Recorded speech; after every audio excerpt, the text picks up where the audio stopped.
Jadi sebetulnya tim hukum 03 ini, Bang Todung Mulya Lubis dan kawan-kawan ini, itu tingkat kepercayaannya kepada KPU di atas 50%. Bahwa antara bansos atau perlinsos dengan money politics itu nggak boleh disamakan. Pengadilan kan mau menang. Kunci pertama mau menang di pengadilan adalah jangan bikin kesel hakim. Dari Litbang Kompas, dari indikator politik yang menunjukkan terima bansos, nggak terima bansos, itu tidak berpengaruh terhadap variasi pilihan.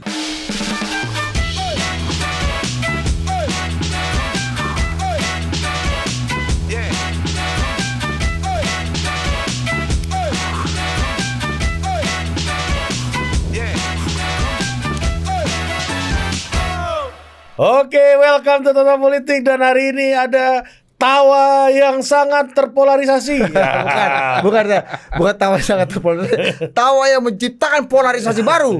Ya, setelah cebong kampret. Mohon maaf lahir batin kepada yang terpolarisasi. Kami pun terpolarisasi. Ya, kami pun jadi kayaknya ketawanya ganggu deh. Enggak, ganggu enggak. Tambah semangat kok gue jadi enggak, gue jadi kesel. Ada gitu. Itu pun udah. Yang ngomong itu siapa? Ya, kami banyak kami berdua tuh beda menanggapi. Gue merasa semangat, menambah gairah. Kalau dia kayaknya ngehe ketawanya Mr. Q. agak merepotkan editor nurunin grafik. Ada aplikasi yang bisa nurunin volume. Ada. Itulah diciptakan auto tune. Itu nada, Bos. Nada salah. Ya, tapi gini, Bos, yang paling penting, Bos. Kalau Mas Ganjar sudah meninggalkan pakaian kebesaran untuk kampanye yang berikan oleh Pak Jokowi, yaitu garis-garis hitam putih. Nah, sekarang karena udah tinggal Mas Ganjar, karena dia berempati dengan Pak Jokowi yang kostum desainnya itu nggak dipakai, saya Mr. Q yang pakai baju lurik. Yang diklaim oleh FX Rudy itu beliau yang desain. Betul. Terus kalau kata Opung Panda, The Good Father-nya Banteng Solo ini. Kita tanya Opung Panda, jadi yang bener di mana Opung nih? Itu Pak Rudy atau Pak Jokowi yang desain? Sama aja lah mereka berdua kan.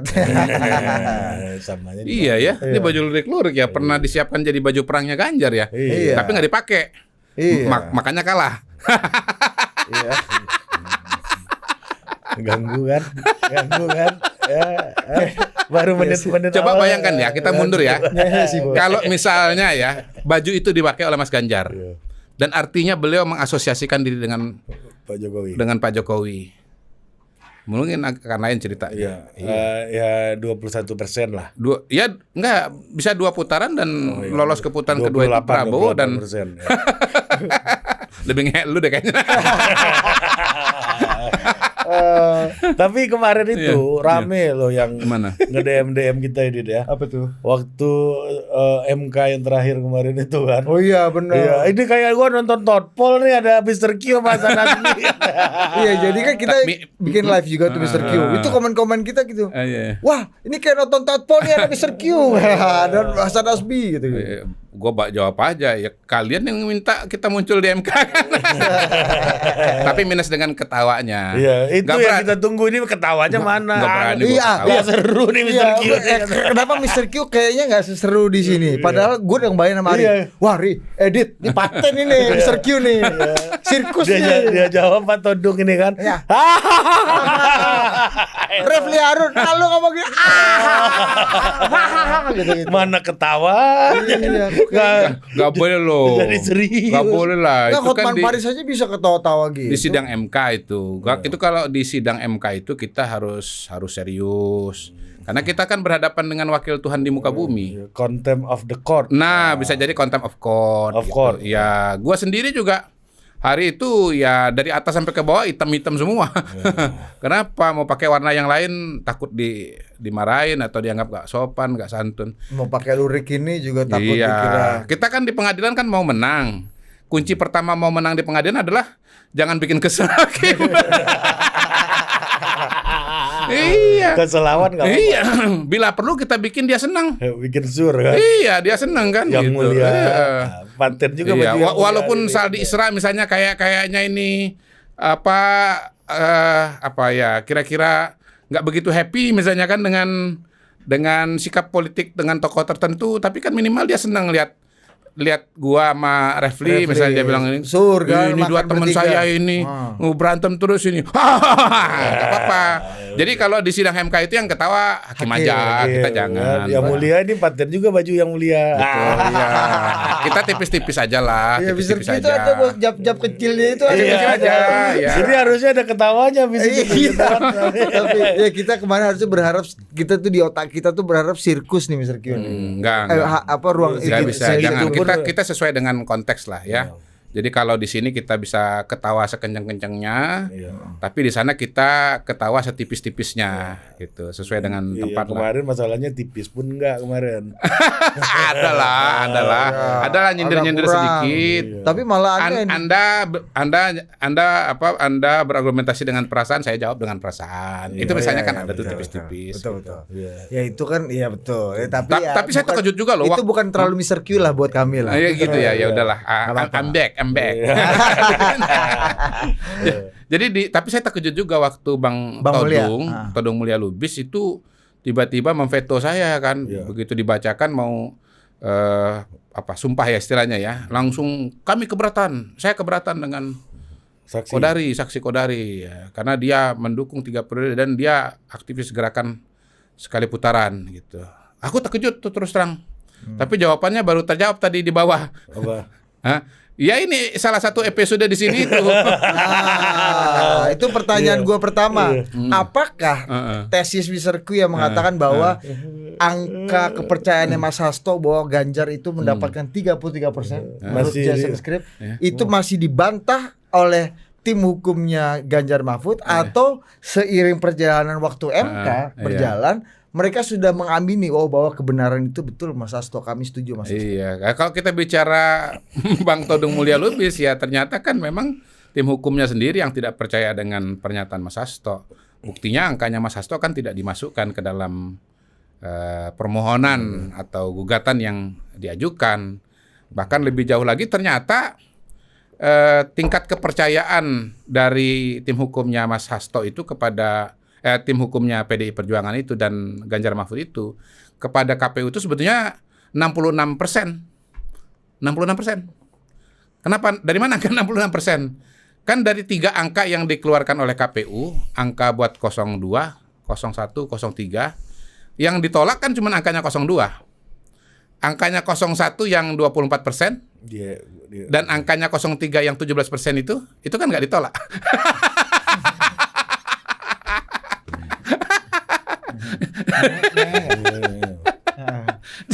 Jadi sebetulnya tim hukum 03 ini, Bang Todung Mulya Lubis dan kawan-kawan ini, itu tingkat kepercayaannya kepada KPU di atas 50%.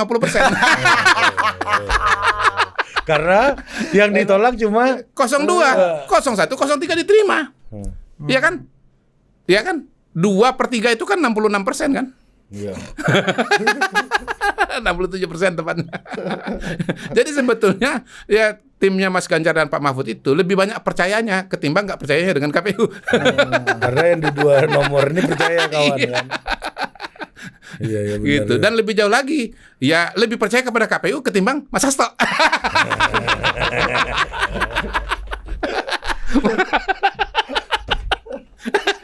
Mana? Tadi di bawah katanya gua mau santai-santai aja hari ini. Gua agak tone down ya. Yang kurang ajar kalian itu loh banyak. Gua udah mau ngerem. Gak bisa juga. Jadi lebih percaya pada KPU daripada Mas Hasto. Dengan tingkat kepercayaan di atas 50%. Coba sekarang, ada nggak angkanya Mas Hasto di gugatan mereka? Nggak ada. Ada nggak angkanya KPU? Ada. Enggak, kemarin nggak ada klarifikasi itu di lokasi, nggak ada. Nggak ada. Nggak sempat. Nggak, nggak ada, dan nggak ada satu, ruang. kenapa nggak Mr. Q masukin itu postulatnya Mr. Q di sini nih? Yang mana? Kita nungguin tuh. Wih, Mr. Q harusnya kasih fakta tadi. Loh, Mas Hasto percaya segini kok Anda nggak percaya gitu kan? Nggak gini. Gue berharap ada dialog itu juga. Gua pun lupa mungkin. Iya, Nggak, lu lupa ya. Karena main itu kan. Gua itu kan ditanya mengenai efek bansos terhadap perilaku pemilih. Gua berusaha disiplin di situ. Kenapa? Jadi gua diserang. Ini kan aktivis 3 periode, aktivis sekali putaran. Gua di situ sebagai orang yang dianggap mengerti mengenai perilaku pemilih. Gitu. Karena background akademik dan profesional. Iya, betul. S1-nya psikologi, S2-nya political behavior. Iya. Dari Essex University di Inggris. S3-nya juga soal politik dan soal pemilu di UGM. Kemudian gua praktisi survei.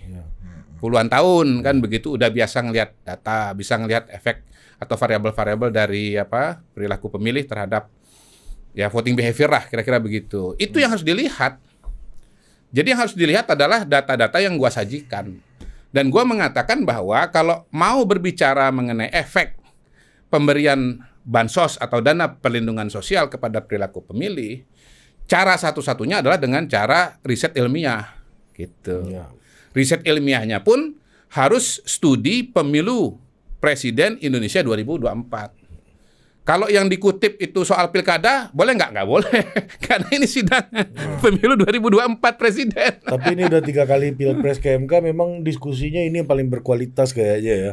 Iya, bisa jadi Untuk begitu ya. edukasi publiknya Iya, betul, bukan betul, masalah betul. pembuktiannya atau Betul, apa. termasuk penjabaran dari 4 menteri itu ya, Iya. itu membuka wawasan yang menurut gua luar biasa terhadap pembuatan kebijakan publik. Itu Sri Mulyani itu benar sekali ketika dia mengatakan kita harus bangun rasionalitas publik ya. Ini edukasi bagi publik, menurut gua itu betul banget. Jadi kalau kita bicara efek bansos terhadap Pilpres 2024, ya dia harus studi mengenai Pilpres, nggak boleh mengenai pilkada. Boleh nggak studi di negara lain? Seperti misalnya dikutip-kutip oleh Prof. Hamdi Muluk gitu ya. Meksiko di mana Kenya apa segala macam. Nggak boleh. Kenapa yang berlaku di Kenya belum tentu berlaku di Indonesia? Iya kan? Gitu. Di Uganda juga beda kan? Uganda juga beda. Iya. Kairo beda, Korea beda. Dakar. Tapi itu ada satu masalah kemarin di MK itu yang gua nggak paham gitu. Tiba-tiba Bang Hasan Nasbi dibilang nggak punya adab terhadap guru gitu kan, karena kesaksian Prof. Hamdi, karena sebelum kita bahas poin-poinnya Prof. Hamdi yang ada di jurnal yang Mr. Q juga udah amati gitu ya. Kalau gue lihat lagi tuh videonya dia. Mr. Q, saya Sirap Rayuna. Iya, saya tonton lagi. Ini yang mana salahnya Bang Hasan tidak punya adab, nih yang bagian mana ya gitu kan? Kecuali Bang Hasan bilang Prof. Hamdi salah atau Prof. Hamdi bohong gitu misalnya yang itu kan mungkin akan jadi problem. Tapi gue lihat ini mengkritik pandangan Prof. Hamdi. Ini kan guru besar, Bos. Yang punya kesimpulan efek bansos, pengaruh bansos itu 29%. Iya. Bukan guru majelis taklim ini. Bukan guru ngaji. Guru ngaji. Iya, nggak ada sul adab di situ. Nggak ada. Gitu. Justru dalam dunia akademik. Kalau guru ngaji nggak boleh kritik. Nggak boleh. Apalagi udah pakai pokoknya, nggak boleh. Oh gitu. Ya kalau lu tanya Gus Romzi memang lawan gurunya, enggak lah. Nggak berani dia. Perkara dilakukan apa enggak itu urusan lain. Iya. Ini bukan ketemu dengan kiai ya, bukan ngobrol bukan membantah kiai ya. Ini membantah guru besar dan topiknya adalah sesuatu yang akademik ya. Akademik. Guru besarnya bisnis modelnya setahu gua kritik mengkritik kan. Betul. Kalau nggak dia yang dikritik, dia yang kritik disertasi orang tiap hari. Kalau kita baca jurnal itu kan bantah membantah antara satu penelitian dengan penelitian yang lain, antara satu dosen dengan dosen yang lain. Justru guru itu berhasil mendidik mahasiswanya kalau bisa mengkritik gurunya. Betul. Gua ingat kok tahun 2003 terjadi perdebatan mengenai apakah Pilpres langsung atau tidak itu sesuatu yang baik atau tidak untuk Indonesia. Perdebatan antara Bill Liddell dengan muridnya yang namanya Rizal Malarangeng. Oh, ini akrab sekali. Akrab banget. Bahkan kalau ke Indonesia Pak Bill selalu ke rumah Bang Celi kan. Iya, kantornya juga tempat Bang Celi. Iya. Tapi di majalah Tempo mereka berdebat. Iya. Saling balas-balasan 2003 Bang ya. 2002, 2003 lah. Di Kompas apa di Majalah Tempo. Iya, majalah Tempo. Waktu itu orang masih baca artikel opini atau kolom-kolom di majalah. Sekarang udah jarang. Makanya gue udah malas nulis lah. Kita nulis di podcast aja. Iya, berbantah-bantahan kan. Iya, bantah-bantahan. Dan itu sesuatu yang bagus gitu loh. Iya, atau baru-baru nggak lama Ya, lah kan waktu gini COVID aja. ada Hamid Bashair sama Gunawan Muhammad yang berbantah-bantah. Iya, artikel. benar. Iya kan? Ya sebetulnya gua kan juga Bukannya serius. Iya, tapi kan bantah-bantahannya maksudnya beradab gitu kan, meskipun iya. ya kan? Gua kan juga sebetulnya kan dekat dengan Bang Hamdi juga. Iya. Boleh dibilang Guru. sampai level tertentu beliau guru gua juga Iya. gitu loh. Karena di satu fakultas malah misalnya. Iya, beliau lebih senior daripada saya. Beliau itu teman tapi juga guru juga gitu. Nah, gua juga nggak masalah untuk mengatakan bahwa risetnya Bang Hamdi itu adalah riset bukan di Indonesia dan bukan riset mengenai Pilpres 2024 gitu loh. Bahwasanya kemudian beliau mengulas mengenai ya studi-studi mengenai dampak bansos terhadap dukungan kepada partai politik petahana misalnya. Ya bagus, saya sih udah baca dokumennya. Mana Coba di view, jangan nganggur kamu. Mana ini? Ini kan Bang Hamdi nulis dengan serius ini. Serius sudah kayak ke jurnal ini. Memang ada dua jenis, ada PPT, tapi ada juga artikelnya yang lengkap, The Impact of Social Assistance in Politics on Voters Behavior Dynamics, a Systematic Literature Review. Beliau kaji selama 10 tahun ini, ada riset-riset mengenai social assistance dan voting behavior di seluruh dunia, pakai Scopus, Google Scholar segala macam, lalu dikerucutkan yang betul-betul relevan. Sebagai sebuah kajian sesuai dengan judul, menurut gua sih bener. Tapi apakah itu layak atau itu tepat untuk menyimpulkan pengaruh bansos terhadap Pilpres Indonesia 2024? Menurut gua enggak. Di situ gua beda gitu loh. Tapi kalaupun misalnya kita kembalikan kepada Bang Hamdi, menurut gua Bang Hamdi hanya menyampaikan sesuatu yang porsinya dia gitu loh. Soal kemudian itu dijadikan dasar untuk katakanlah mengatakan ini kan bansos ini berpengaruh gitu, mendukung apa yang terjadi di Indonesia, itu kan kepentingannya dari tim hukum gitu loh. Ya walaupun gua tambahkan lagi, kalau kita mau bicara mengenai makalahnya Bang Hamdi ini, makalah Bang Hamdi ini, di sini beliau tidak ada mengatakan satu kalimat pun yang mengharamkan bantuan sosial itu, nggak ada bos. Jadi kalau mengatakan ini bansos ini harus menjadi variabel membatalkan pemilu, menurut gua kalau dasarnya argumentasinya Pak Hamdi sih nggak ada kaitannya. Beliau cuma mengatakan bahwa ada kajian mengenai pentingnya social assistance untuk perbaikan ekonomi buat kesejahteraan, tapi juga ada kritik bahwa itu bisa jadi instrumen politik gitu. Ada uraian itu, tapi beliau tidak satupun mengatakan, setahu saya ya, kalau saya nggak salah baca nih ya, atau ada artikel yang lain yang saya nggak terima, tidak ada mengatakan bahwa bansos itu dilarang atau haram, apalagi bansos di era Pak Jokowi itu terlarang, nggak ada sama sekali. Termasuk vonis-vonis bansos itu tidak punya etika, menghancurkan demokrasi. Nggak ada di sini. Itu kan yang selama ini kita lihat di MK kan itu kan. Beliau mengatakan ada kritik-kritik seperti itu. Jadi kalau mau menggunakan Bang Hamdi sebetulnya untuk mematahkan untuk men-challenge lah ya keputusan KPU di MK, menurut gua gagal. Jadi memang ya sebetulnya ini salah saksi ini. Apalagi saksi yang satunya lagi. Bingung gua ngikutin itu. Siapa itu namanya itu? Gua agak sulit mengaitkan apa yang beliau sampaikan dengan dalil yang memperkuat yang argumentasinya. IT ya? Bukan, yang dosen psikologi juga, tapi dari UGM kalau nggak salah. Gua agak kesulitan tuh menyambung pemaparan beliau itu dengan bagaimana itu memperkuat argumentasinya 03 gitu. Biar aja gua dibilang nanti on atau nggak ngerti. Tapi gua kesulitan itu. Kalau penonton penasaran dengan pernyataan dari ibu itu, nah silakan ditonton dan simpulkan sendiri apakah Anda juga merasa kesulitan mengaitkan kesaksiannya dengan argumentasi 03 atau cuman saya sendiri. Saya agak kesulitan itu. Kalau Bang Hamdi saya masih dengan mudah melihat kaitannya ya. Walaupun ya tadi kalau bicara Pilpres Indonesia 2024 sebetulnya tidak relevan. Jadi hanya riset Pilpres Indonesia 2024 yang relevan. Pilpres Indonesia 2019 nggak relevan. 71 nggak relevan. Kan misalnya sekarang ada argumentasi yang disampaikan oleh Mas Hasto bahwa 2024 adalah kombinasi antara pemilu tahun 71 dengan 2009. Nggak bisa. Ya poinnya adalah gini, kalau mau mengulangi lagi sedikit, bahwa di dalam paparan gua tunjukkan data-data yang menunjukkan dari Litbang Kompas, dari indikator politik yang menunjukkan terima bansos, nggak terima bansos, itu tidak berpengaruh terhadap variasi pilihan. Misalnya ya di indikator itu ya, yang terima bansos, yang milih 02 59%. Yang tidak terima bansos 58%. Jadi nggak ada variasi di situ. 1% tuh nggak bisa dianggap sebagai variasi. Tidak ada beda. Tidak ada beda. Begitu. Nah, kayak begini kan kita cross tabulation aja, nggak perlu pakai korelasi dan seterusnya, nggak perlu lagi tuh. Nah, dan kalau kita mau mengatakan bahwa memang bansos ini adalah penentu kemenangan, harusnya polanya sangat berbeda. Yang terima bansos misalnya 02 59%. Yang tidak terima bansos, yang menang misalnya 01 gitu. Atau 03 supaya Ya kalau 03 kadang terima kadang enggak.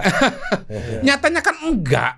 Mau terima mau enggak terima tetap 02. Berarti ini enggak ngaruh. Nah, panjang lagi argumentasi gua, tapi ini bukan tempatnya untuk mengulangi lagi. Silakan aja tonton Di MK kesaksian di MK itu. Yang kurang ada ketawanya khas Mr. Q. Iya. Nah, yang terakhir yang gua katakan adalah bahwa sebetulnya kenapa ini bisa terjadi, kita harus berpikir agak lebih dalam dan tajam. Bahwa antara bansos atau perlinsos dengan money politics itu nggak boleh disamakan. Yang terjadi adalah penyamaan money politik sama bansos, betul. dengan bansos dengan perlinsos. Beda jauh itu, Bos. Perlinsos itu adalah kewajiban negara untuk mengayomi rakyatnya yang rentan. Dan itu programatik. Yang kurang mampu itu adalah programatik. Di situ rakyat tidak merasa berhutang. Dia merasa itu kewajiban negara. Bahkan dalam sebagian kasus soal perlinsos ini, rakyat itu tidak sadar bahwa dia itu menerima subsidi, menerima perlinsos. Contohnya BBM, orang nggak sadar bahwa dia itu menerima subsidi. BPJS. Dia bayar bensin berapa sekarang? Waduh. Berapa? Berapa ya? 10.000. Harusnya bayar 15.000. 5.000-nya disubsidi oleh negara. Dia nggak ngerasa, bahkan nggak tahu. Dia taunya harganya ya 10.000. 10.000 gitu. Dia nggak tahu bahwa harga keekonomiannya itu 15.000. Misalnya. Iya. Sehingga kemudian dia nggak merasa punya kewajiban untuk katakanlah memihak presiden atau mendukung calon yang didukung oleh presiden. Atau misalnya soal BPJS kesehatan. Dia sakit, dia berobat gratis, ya kan? Dia nggak merasa dia punya utang. Dia merasa itu adalah kewajiban negara kepada warga negara. Nah, berbeda dengan money politics, serangan fajar, yang memang dimaksudkan untuk membeli suara, vote buying. Lu gua kasih sekian ya, lu pilih gua ya, gitu. Nah, vote buying saja, serangan fajar saja, belum tentu milih yang ngasih. Apalagi perlinsos, yang merupakan kewajiban negara. Gitu. Memang tugas ente negara. Iya, gitu ya.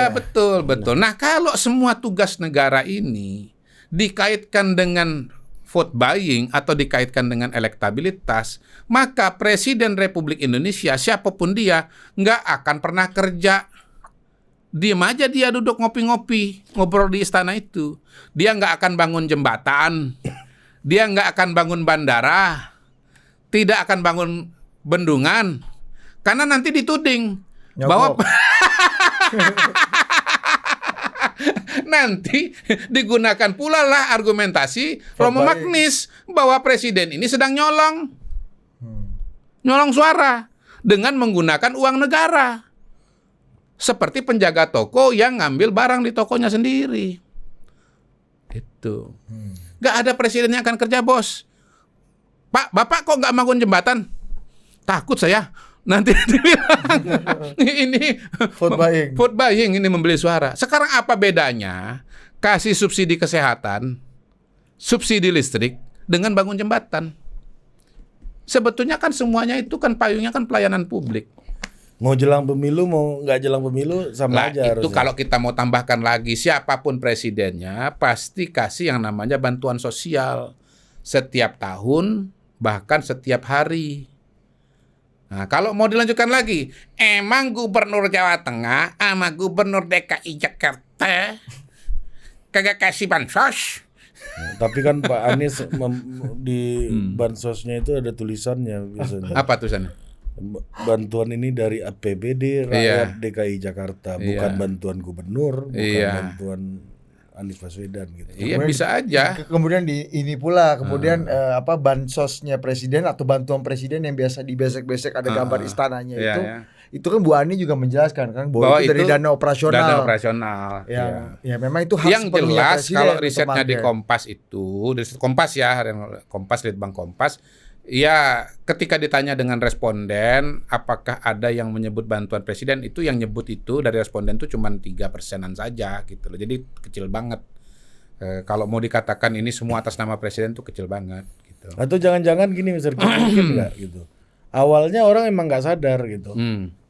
Terus karena dikatain diserang gitu kan, Di ini mana-mana. bansos Jokowi nih, oh ini dari Jokowi.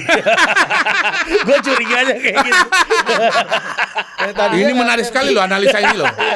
Mungkin itu yang Jadi PR-nya Mas Hasto Mas Hasto dan yang Mas teriak-teriak Ganjar. ini gitu loh. nggak, tapi begini, saya sebetulnya dari MK itu ke acara pada hari ini sebetulnya ada muncul satu pemikiran lagi. Kok Gue belum dia Iya. ngomong aja gue udah ketawa. kan memang sebetulnya begini, kenapa ini sulit dipercaya oleh 0103 ya? Karena ini kan sebetulnya counter intuitif, ya kan? Dikasih masa nggak milih kan gitu kan? Itu kan Ya. cara berpikir linearnya kan? Iya. Ya walaupun dalam dunia akademik sesungguhnya kan yang asumsi-asumsi begitu kan yang harus diuji kan? Itu kan H1. Itu yang Anda bilang perasaan itu. kan? Harus diuji dengan sistematis itu, dengan riset itu. H0-nya kan bisa aja tidak terbukti gitu loh. Iya. Dan pada hari ini kan tidak terbukti menggunakan data-data yang ada. Nah, penjelasan saya waktu mau ke MK itu, masyarakat itu cara berpikirnya nggak kayak 0103 atau ya pihak-pihak tertentu tadi yang mengatakan bahwa kalau dikasih bansos akan milih kandidat yang dekat dengan pemerintah gitu. Mereka melihatnya sebagai kewajiban. Nah, aku mau nambahin satu hal lagi.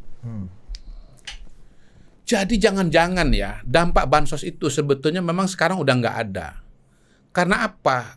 Karena pemberian bansos ini dalam jumlah yang besar itu sudah berlangsung 5 tahun. Jadi masyarakat kita ini udah mengalami desensitiasi. Iya. Apa tuh istilah bahasa Indonesia apa Ya, tuh? udah kebal. Itu dia baal gitu. Jadi kalau barang lu pakai berkali-kali lama-lama lu baal. Iya. Iya kan? Untung gue belum pernah dipakai. Apa sih? Si bujangan. Masa iya belum pernah. Gak ikut gua. Silakanlah kalian berdua diskusi. Desensitiasi sudah biasa terima. Ya baliklah, sebetulnya itu kan dia merasa itu hak dia sebagai warga negara kan. Kalau dia merasa itu sebagai hak, dia nggak merasa punya kewajiban apa-apa kepada yang memberi. Negara kok yang beri gua, memang hak gua. Ya karena itulah kemudian dia mengambil keputusan-keputusan mengenai pilihan-pilihan calon presiden dan seterusnya itu didasarkan pada variabel yang lain. Itu yang gua sebut sebagai kualitas kepemimpinan itu, persepsi mengenai kualitas kepemimpinan. Gua tunjukin juga mayoritas orang milih Prabowo karena dianggap tegas, milih Ganjar karena dianggap merakyat. Itu feature-feature yang dominan ya dari dua kandidat itu. Anies intelektual gitu. Kenapa Prabowo yang menang? Yang mau presiden tegas lebih banyak daripada yang mau presiden merakyat dan intelektual. Kalau Itu 5 aja. tahun lalu, 10 tahun lalu Merakyat paling tinggi. Yang Pak BW ngomong ini apa namanya? Dulu di Bali. Oh iya, yang viral menarik. tuh. Dulu di Bali 2014 Pak Prabowo cuma dapat 22%. Iya. 2019 Pak Prabowo mendapat 2 atau 3% gitu di Iya, Bali. iya, iya. Sekarang bisa 54% di Bali. How come? How come Mr. Q? Gue dalam hati gue emang orang-orang ini gak terima banget Pak Prabowo ini menang.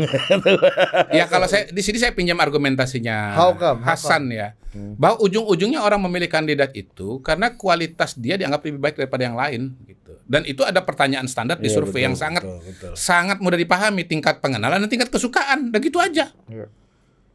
Nah, kalau kita lihat bukan karena Prabowo lebih hebat. Iya. Bukan karena Prabowo itu hebat banget. Iya. Tapi karena dia lebih hebat dari yang ada aja gitu. betul. Jadi, kita ambil contoh ya, Bu Khofifah maju 3 kali, 2 kali kalah melawan Pak Dekarwo. Begitu Pak Dekarwo nggak ada, dia melawan Gus Ipul. Gus Ipul, menang dia. Iya. Kira-kira kalau Pilpres lagi nih, masih ada Pak Jokowi, siapa yang menang? Pak Jokowi. Pak Jokowi. Bukan karena Pak Jokowinya bagus banget, tapi karena yang lain nggak lebih bagus aja. Iya gitu lagi-lagi Ini sama kayak jokes orang kalau pemilu kan juga gitu. Iya. Ya. Kadang-kadang seringkali orang menang itu bukan karena dia hebat, tapi karena lawannya tolol aja gitu kan. Lebih buruk daripada dia.